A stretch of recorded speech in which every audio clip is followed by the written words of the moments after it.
Welcome to Zone to Speak, reporting from the road at the Via Race. 4,000 kilometers of pure ultra cycling from Italy to the Netherlands. I'm Juliana, traveling with the race and bringing you daily highlights, rider stories, and the moments that define the ride. Let's dive in.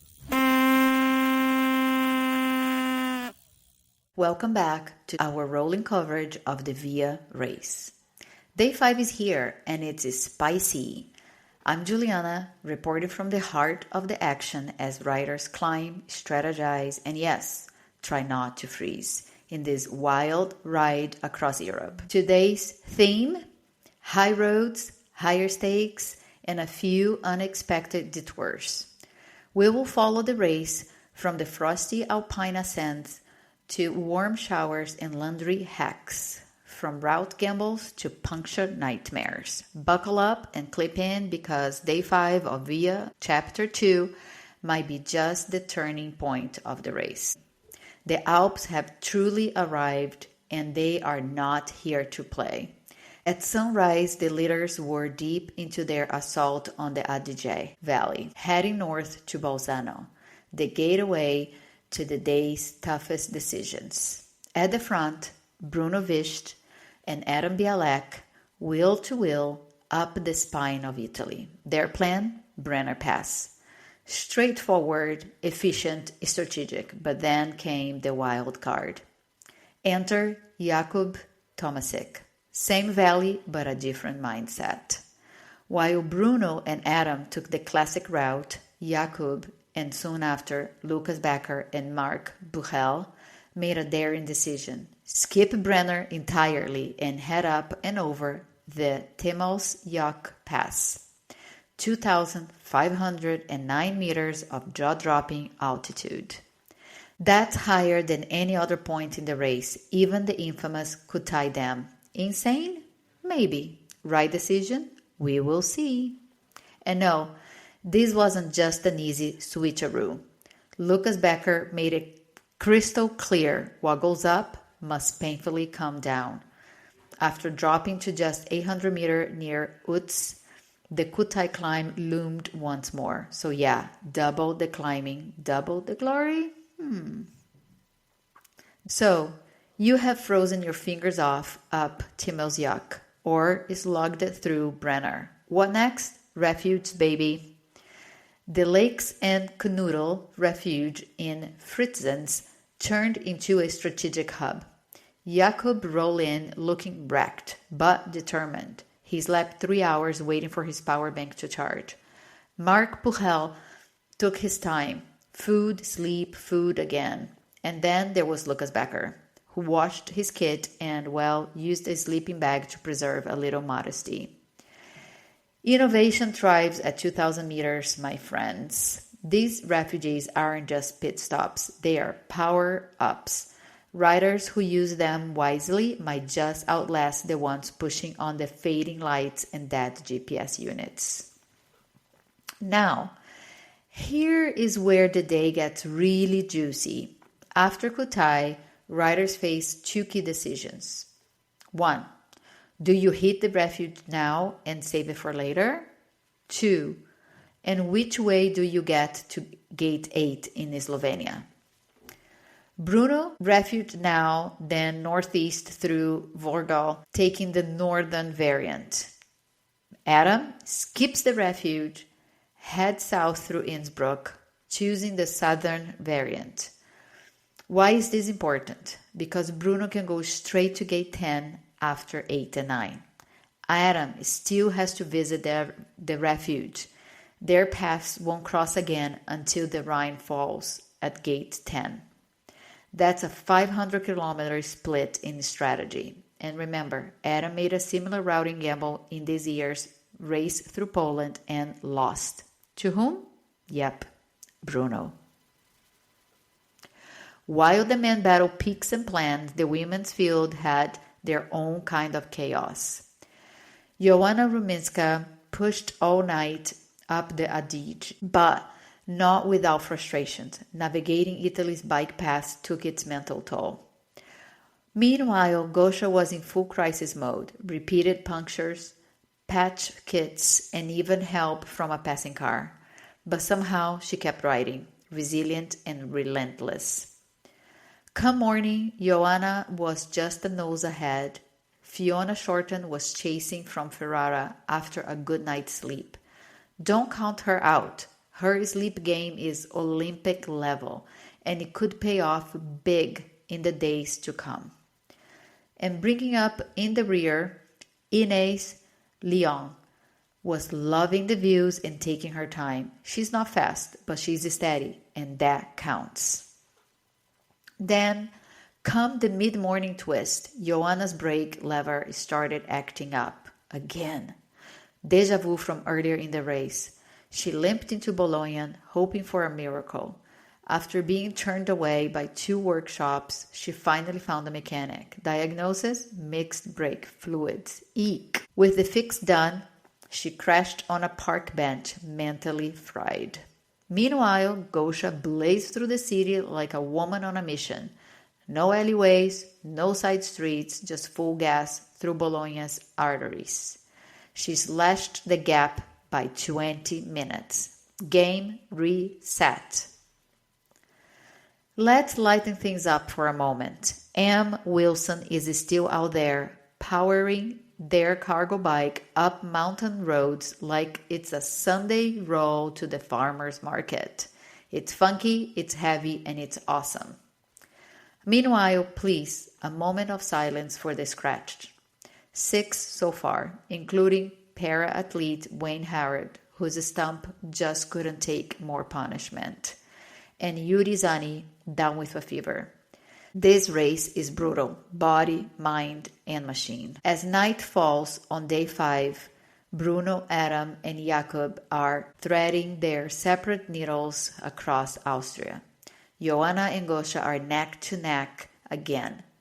And the rest of the feud, grinding, planning, surviving. But day 5 isn't over yet, because now, as promised, we continue with our special feature, the history of Via route. Part 3, Cake, Vultures, and the Rhine. The Lakes and Cakes Legacy in St. Gallen. We begin in the quiet elegance of St. Gallen, nested in the hills just south of Arbon, once known as Arbor Felix, a Roman trading post perched on the shores of Lake Constance. Back then, Arbor Felix was fortified, built to withstand the waves of Germanic pressure rolling in from the east. But, as with many Roman strongholds, its walls eventually crumbled under the weight of time and the might of the Alemanni in the 5th century. Today, St. Gallen is less about war and more about warmth. It is the headquarters of both the Dead Ends and Cake movement and the whimsically defiant Cake movement, a spirit of exploration that says, go the wrong way, get lost, and celebrate with cake. Seems fitting then, but this is the site of the Via Race Refuge 2, hosted by none other than Dominic Boxtaller himself. It's more than just snacks and sockets here. This is an ethos, a break in the storm, a moment of community in a race defined by solitude. Fittingly, both St. Gallen and Refuge 1's town, Fritzens, featured black bears in their coat of arms, as if to say, fierce on the outside but warm where it counts. And just like that bear, the Rhine River flows quietly nearby, fed by glaciers and snow melt, whispering to the riders, come with me. When they have had their fill of dead ends and cake, they will do just that, following the Rhine's pull northwest toward something ancient. Next stop, the Rhine Falls, near Schaffhausen, the largest waterfall in Europe, a roaring monument to deep time. Formed in the last ice age, and thunderous cascades once posed an unpassable barrier. Not even the mighty Romans could navigate it. But while boats were turned away, armies built their lines here. The Rhine marked the frontier between Roman order and the wild unknown of Germania, a natural border of foam and fury. For centuries, it was dividing the line between empire and chaos. Today, the Rhine Falls is still channel riders like water between rocks. It is the same current that once guarded Roman towns and now propels ultracyclists northward. What limestone and gravity shaped, the Via riders must now conquer. On wheels, not warships. And finally, we have come to Geyer's Nest, the Vulture's nest, deep within Germany's Black Forest. This is where the Roman dream reached its furthest edge. 2,000 years ago, the ambitious general Drusus, stepson of Emperor Augustus, set out to tame this dense, foreboding region. His campaign pressed all the way to the Elbe River, trying to lock Germania into an imperial fold. Drusus died young, just 29. His legacy lived on in his son, Germanicus, whose very name came to symbolize the Romans' fierce push eastward. And for that time, it worked. The Black Forest was Roman. Roads were laid, forts built, commerce flowed. But not forever. The Alemanni would rise again, watching from the tree-covered ridges, plotting raids. One of their lookout points? You guessed it, the Geyer's Nest. High in the hills, they dreamed of gold, of wine, and of the soft cities across the river. And now our riders climb that same ground, not to raid, but to endure, to test themselves on the steep, winding roads where Rome once dreamed of permanence and found only impermanence instead.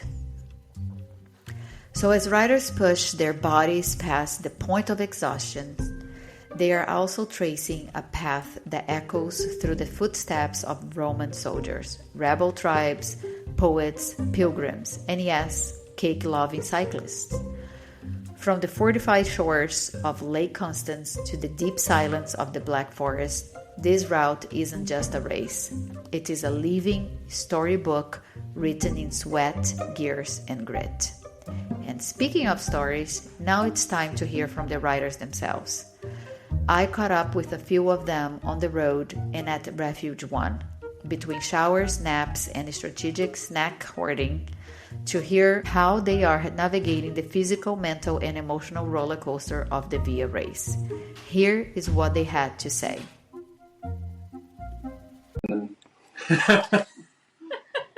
I'm here with James, one of my favorite riders. Ooh. Not because he's easy on the eye, but very charismatic, very funny. Hopefully this time we'll do one take. Fingers crossed. Fingers crossed. I'm not promising anything. That's fine. I enjoy doing 2 or 3 takes. That way I can really nail my answer. Get it down to a T. I think so, yeah. Take 3 was much better. Well, I shared a story that you sent to me on your climb. Yeah. But I heard there was some part that was missed. The best part was completely Share it missed with up. me. So the story, I was climbing up. It was very dramatic with the lightning storms, and then I got helped by the old couple, and they told me there was going to be wolves at the top and I should stay with them. I said, no, I'm going to go anyway. So it gets to the top of the climb, and there's been a dog along the way that scared me. I can hear dogs barking and potentially wolves. And then I've got one earplug in. I'm just listening to some music, and as I'm cycling along, I hear like an eerie, like what sounds like a howl. So I come to a stop, and I like take my ear out, and I'm listening for the noise. And I can't hear anything, so I get back on my bike and start riding along, really listening out, and then I hear the noise again, and I realise it's my chamois because it's so wet with sweat. It's making like a howling noise. Oh my god! So you're scaring yourself. Scaring myself. Yeah. Yeah, so I can't believe I didn't tell that. I was so my tired on the God. bike when I sent the story. Was it the chamois or was it the beginning of hallucinations of lack of sleep? It could be. I've genuinely started seeing lights and things as well on the ride, which has been interesting. I've never hallucinated on the rides I've done before. But yeah, I've seen a lot of wolves like in the middle of like towns, and it's just like shadows like flashing, and I think my Revo light has caught in a few puddles as well that have then reflected, and that's been kind of catches your eye. Yeah, I think at night, even when you're fresh, the game of lights and shadows are always a little scary. Yeah, it all comes into play. And how much sleep are you getting then? The first night I got 3 hours. I was a bit amped up. I just couldn't sleep, so I got up in the end. Mine as well. And then 4 hours every night after that. Yeah, I'm quite rigorous. I know I need that amount, and it's been working. I don't feel like I need more or less at the moment. So, yeah, I'm going to stick with that. That's good. You have a plan and you're executing it. Yeah. Discipline. Discipline. Wait. Ownership, appreciate, discipline, good. I've used good a few times. Yeah. I haven't zoned into any of the others just yet. Haven't needed them. That's good. No pun intended. But you are on the top 10 consistently this last, we're day 5 now? Yes, into day 5. So you're sleeping around 4 hours every day. How are you executing your ride during the day? I guess I'm just doing what feels right. On the first few days, I was really honed in on the power, and now it's very much what I can do and when. I was saying to Ian, the only thing that's starting to slip is my kind of discipline with stopping. And so I'm, instead of aiming for 100, 150k before stops, they're getting shorter. So I'm just trying to be disciplined in making them as quick as possible. Because they are a big mental boost, hopping off the bike, filling up with water, grabbing a snack. But if I spend like 10, 15 minutes, 20 minutes at every one, they start to add up. So it's kind of allow myself the break and the brief mental respite, but really make them quick still. Yeah, they add up quickly. It's really strange that you think sometimes you're being efficient, and then when you look at the tracker, you're like, what? I stopped for 2 hours? That's not possible. Yeah. It all adds up, even when you're I'm checking my passport, like when I get really tired, I just think I'm losing stuff all the time. And so especially at night when you can't see everything on your bike, I must spend a lot of time checking that I've got phone, GPS, passport, everything. Yeah, for me, I like every time I'm on an ultra, I put everything at the same spot every time. So, because when you're tired, you don't remember where things are. Yeah. What is your setup? My passport is in my bag, never gets touched, but I still feel the need to check it, like every time I stop, just in case somebody's been in my bag, but I don't know who's going in my bag. I have my passport in my person just in case the bike gets stolen. And then everything else is kind of locked in view, so I can see it pretty easily. It's a quick GoPro, GPS, phone, wallet, all in a line, so that I can. You have a checklist. Yeah. For your paranoia. And then the passport I can't see, so I have to go in the back for that one. Yeah. And what are you doing after here? We're at Refuge 1. Are you gonna take a rest? You took a shower. You're gonna eat, and then what's your plan? The shower is the main thing. I prefer bivvying to going in a hotel, but the only reason that I needed the hotel was like the salt accumulation from the first few days. Yeah. So I'm really happy to have a shower here without the need of a hotel. But I was going to rest. I'm just going to check how things have charged, and I think I'm just going to crack on, get that going. You look really fresh. Yeah. I was saying to Ian as well that I thought 4 hours of sleep would really start to drain me. But it's been working well so far. I don't feel super tired, and I'm naturally getting tired around 1 or 2, and then get my 4 hours and I'm back up again. But that first hour of the day is like terrible. Yeah, that's when all the negative thoughts creep in, and my body feels so bad that I'm like, how am I going to make it? But if you just get on it and keep moving, it slowly warms back up again. And then, after half an hour, I'm normally fine and smiling. Good. Yeah, you just have to have that conversation with yourself and be aware that that feeling is going to pass. Yeah. You just can't, I feel like in these races, and this is for everybody across the board, I feel like you can't stop doing stuff. Like, even if you think something's going badly, if you think about it too much, you pause and you freeze. But if you just keep going through the motions, even if they're a bit slower because you're tired, if you keep on doing that, then you build momentum, I think. So yeah, it starts by getting out of the bivvy in the morning, by just deflating it whilst I'm still in it, so I have to move. And then once I've done that, things are back on the bike very quickly and I'm moving again, and even if I don't want to be. Yeah, well, keep doing that. And after here, what's your direction? Are you doing some gravel? Back to what is Brenner. Your plan? I'm going to head back up to Brenner, drop down again, and then follow the valley across to Slovenia. It's a big one, I think. Yeah, 680k, so probably 2 days to get there. We'll see. Yeah, I don't know where I'll be sleeping tonight. But you plan on sleeping? Yes. Yeah. All right. Well, thank you so much. Thank you as well. I'm here at Refuge 1 with Sam Muscat.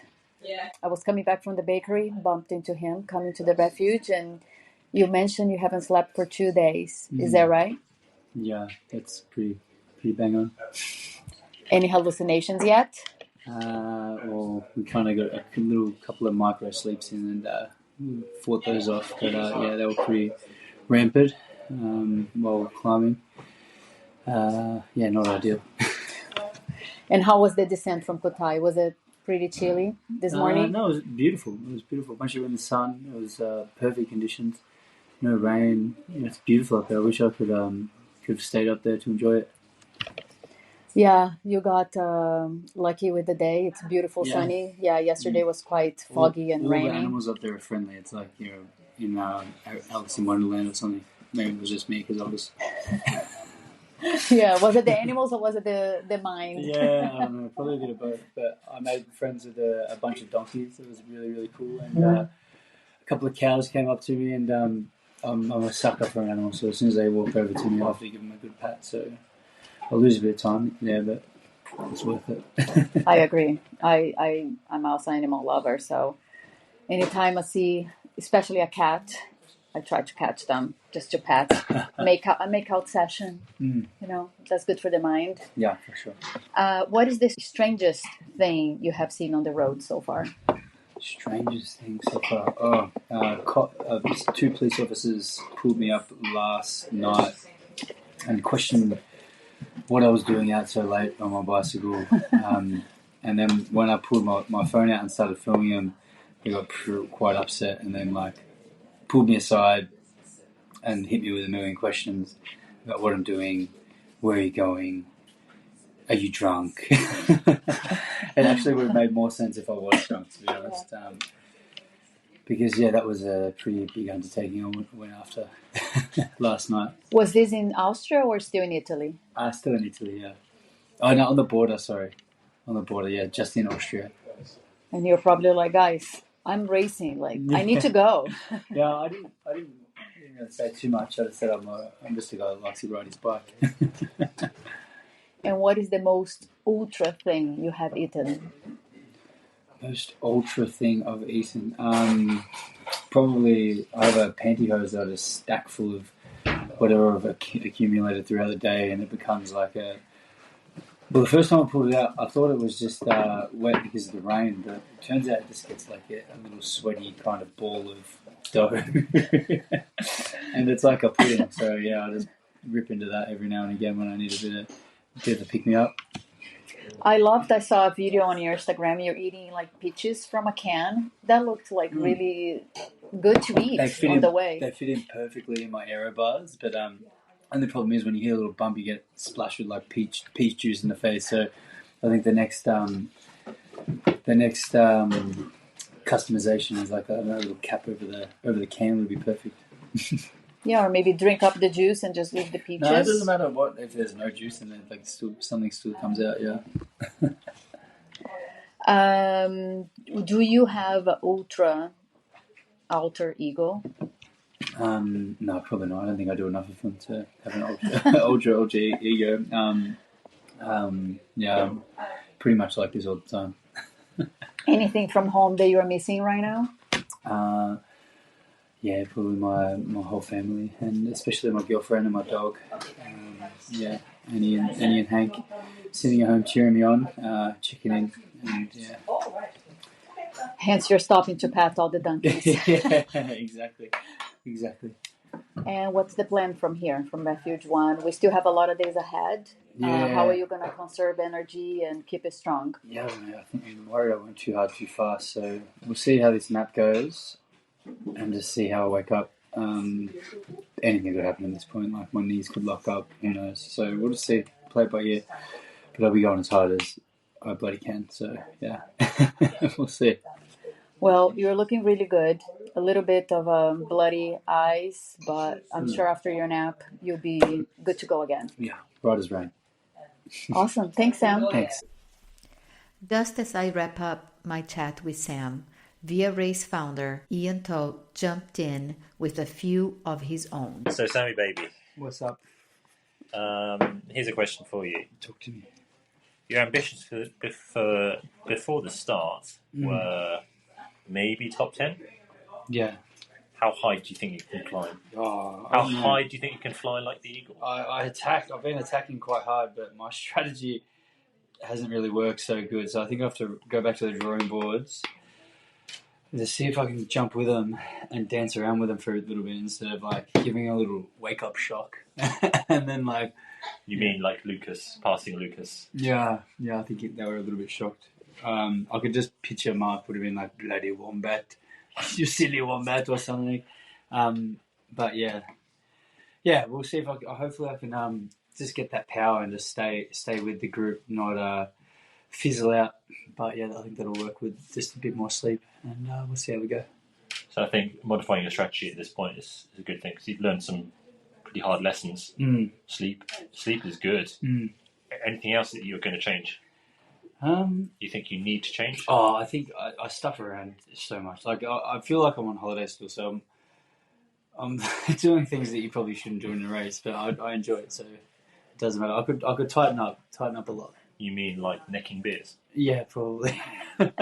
Maybe you should have another Zier. Yeah, a zero alcohol beer from our partner. I think it's a good one. I might take one with me actually, and glass in the back pocket. Maybe not so. Nah, in the saddlebag. Tactical beer. Okay. Remember, leave no trace. Have as many as you like it. Thank you. You've earned it. Thanks, guys. Thanks. It will take quite a while because you have to fix that kind of a little bit, but I think mentally it's better just to stay away from the traffic. Yeah. I'm pretty sure it's going to be fine. There will be like, I think 35 kilometers of gravel. I think it's like towards Villach and then to Klagenfurt there's some gravel. But it's the official cycling route and I don't think it's going to be too bad. So I already had some gravel shortcuts. I had to hike my bike and stuff. It was pretty funny. Okay. But it saved some time. It saved a lot of climbing. We're chatting here with Philip Honeck. Race around Poland winner a couple of years ago, right? Last year? Last year. Yeah. So I know you thrive in more cold weather. Yeah, you can say that. Sure, yeah. How was the start of the race, which was quite warm? The start wasn't too bad until halfway towards checkpoint 2. And then it got like really hot, like 37 degrees, and also the headwind started, and yeah, the energy level got pretty low, I guess. It was tough. But you have been very consistent. What's your strategy?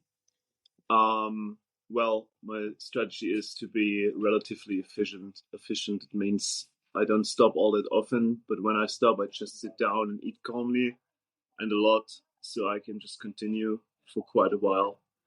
And I try to avoid like unhealthy food most of the time. especially like all the sugar. I don't believe the sugar, like, I don't know. I don't believe in it. You need some good food on those races. So that's pretty much my strategy. And also, of course, sleep.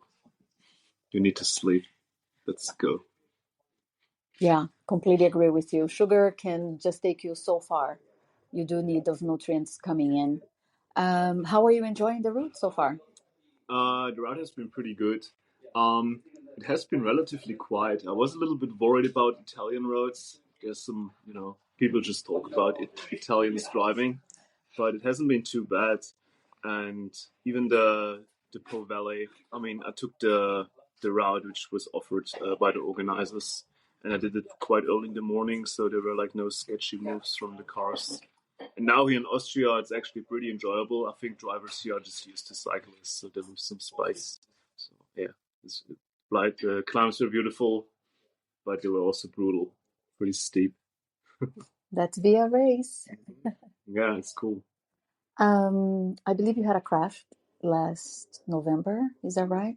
Are you feeling any of those injuries, or you're completely healed? I feel nothing of it. I'm just missing some strength compared to last year, because I started cycling in March this year. So obviously there was not too much training. I also had to start relatively slow. But yeah, I've no pain, nothing. That's good. Yeah. You're looking good. What is the plan from here? We still have quite a few days to go. Yeah, so I need to sort my saddle sores out somehow. I already put like $50 into pharmacy articles, and they did not help.